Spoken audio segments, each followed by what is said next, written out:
Passport, please. Passport. Moment, bitte. An all-night train trip, second class, across Germany, and a game of racing Scrabble to pass the hours. Born in Romania, Alex and Dorel speak 4 or 5 languages, but that doesn't help much with old Anglo-Saxon nouns. Oh, shit. Anglo-Saxon word, it's in the dictionary. In the dictionary. It comes from hit. I could have said this, but... Yes, I thought he said this, John, yes. Shirt. It's always said, if you want to make money, don't go into the classical music. That's for rock and roll, is it? Yes, go to the pop music. And Alex and Dorel have been part of this SSQ since Nathan formed it 6 years ago. But their heritage is European. In a sense, they're bringing their music back home. The message of the music is very important, especially I believe in our times where so much trouble in the world. The music is always a message of peace.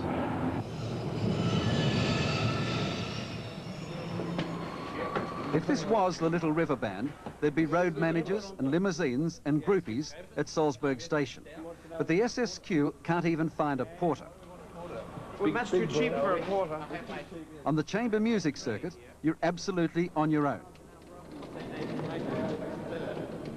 Of course, we hear when rock groups come to Australia that they'll demand a special kind of American beer, or they'll demand X bottles of scotch in their dressing rooms. We could demand that, yes. What would happen? We'd be laughed at.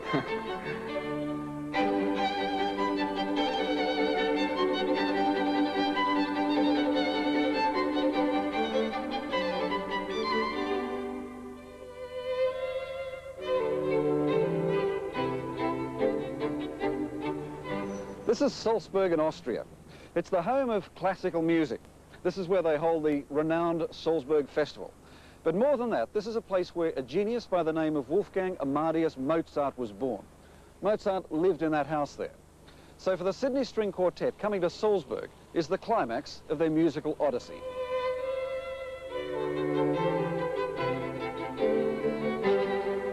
Salzburg is beautiful any time of the year, but for musicians, the seasons have a special meaning. To play here in winter means the Sydney String Quartet has been recognised. Now they must prove themselves before the most discerning and discriminating audience that there is. The next step is to be invited back for the famous Salzburg Summer Festival, and that is like having a gold key to any concert hall in the world. Do you play better in a place like Salzburg? Is there something special about the magic of being where the masters were? There might be. I personally feel this is a very imposing place and slightly daunting, but my reaction to the concert will depend on how we are feeling as a foursome just when we start the concert, and how the audience reacts to the first 5 or 10 minutes. They don't clap through the first 5 or 10 minutes, but we can sense how they're reacting to what we're doing. And if that reaction is, yes, and if they're getting into it, we get off on that. Now it's down to the last few minutes, the final fixing and fiddling. The process of performing is something special. You rehearse, you might have fights, you might have arguments, and then suddenly you have to go on stage. So once you become a unity on stage, everything disappears.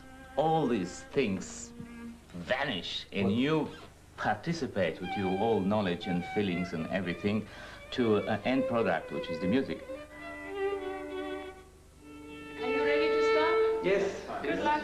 Okay. Good luck, like 4 gladiators in black tie and tails going into the lion's den.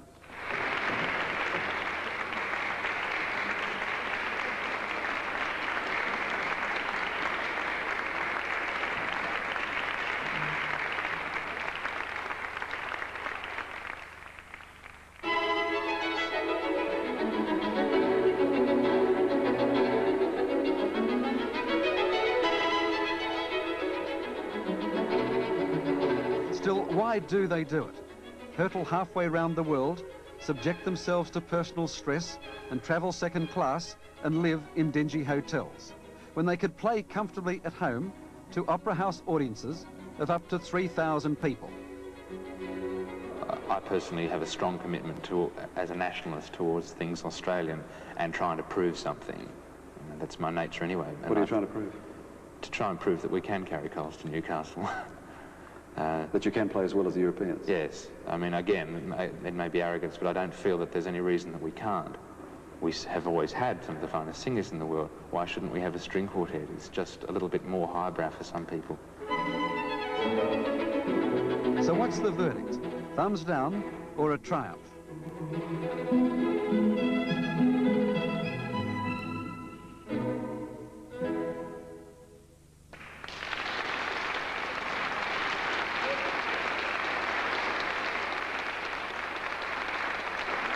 This is about as frenetic as a chamber music audience ever gets.